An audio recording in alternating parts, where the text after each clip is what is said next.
So welcome back guys to another video, and today we're going to be taking a look at the top 5 actual unique weapons in Fallout 4. Now what I mean by actual unique weapons is there's only really one of that type of weapon in the game. As a lot of you guys will know, there's a ton of unique weapons in Fallout, and while they're classed as unique because they have a unique name or they're found in a unique / specific location, a lot of them are just original Fallout 4 weapons with a different name and different legendary effect, and not really that unique. However, there is quite a few instances in Fallout where the unique weapon is actually completely unique, and I really do wish that Fallout offered a little bit more of this type of stuff and there was more actual unique weapons, but that's the list we're going to be covering in this video, whether this be through DLCs or the base game alone. And enough wasting time, let's jump straight into this. So the first weapon we're going to be covering, one of my personal favorites, this is the Broadside cannon.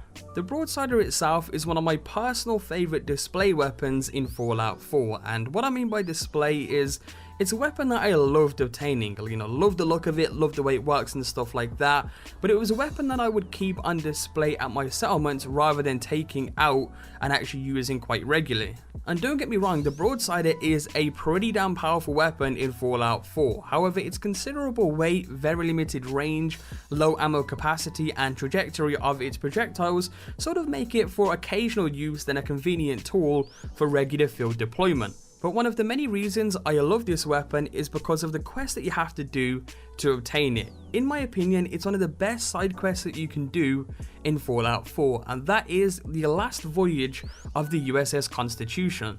The USS Constitution itself is essentially this huge ship that has been commandeered by a ragtag bunch of pre-war robots that believe it's their duty to reignite the ship's engines, take to the skies and land softly in the Atlantic Ocean to continue their journey. And that's where you come into the side quest to help them achieve their goals. And again, it's a very cool side quest, one of the best in Fallout just from some of the characters you meet. Again, the ship itself, you can fire these huge cannons off, which is very awesome.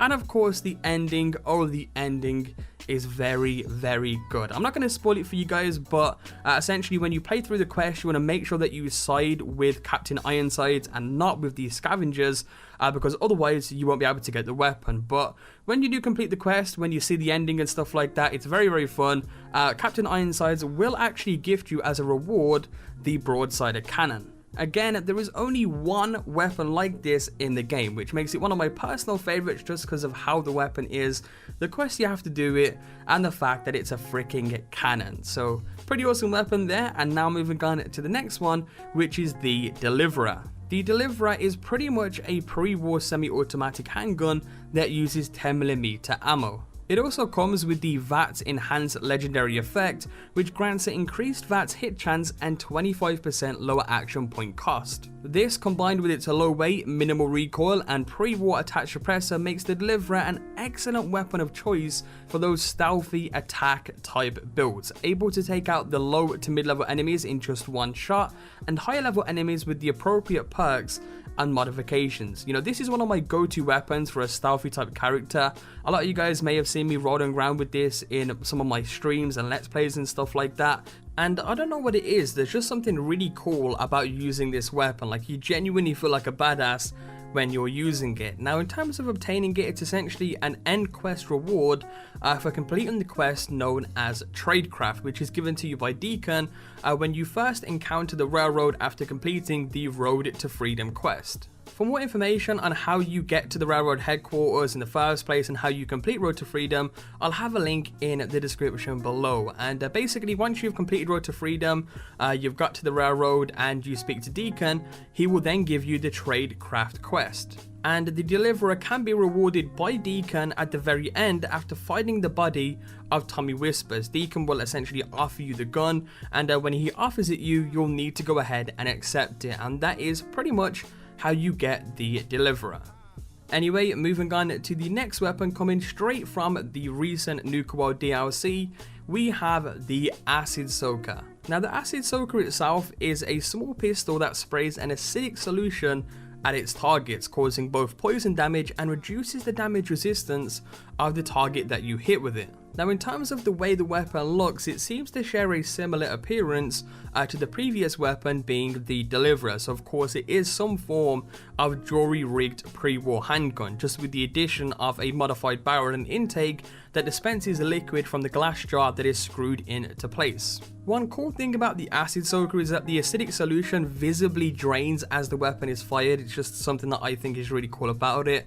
And one bad thing is that the acid Sokka cannot be modified at all at a weapons workbench. And of course the weapon itself really is more of a novelty type of weapon to obtain rather than using in combat, because quite frankly it is a very bad weapon to use against pretty much any enemy in the game. So it's one of those weapons to pick up, collect and keep, and in my opinion it's just a very awesome one to obtain as well. Now to get this, it's actually very simple. It's available at the Nuka-Cade from the prize terminal for roughly 6,000 to 7,000 Nuka-Cade tickets.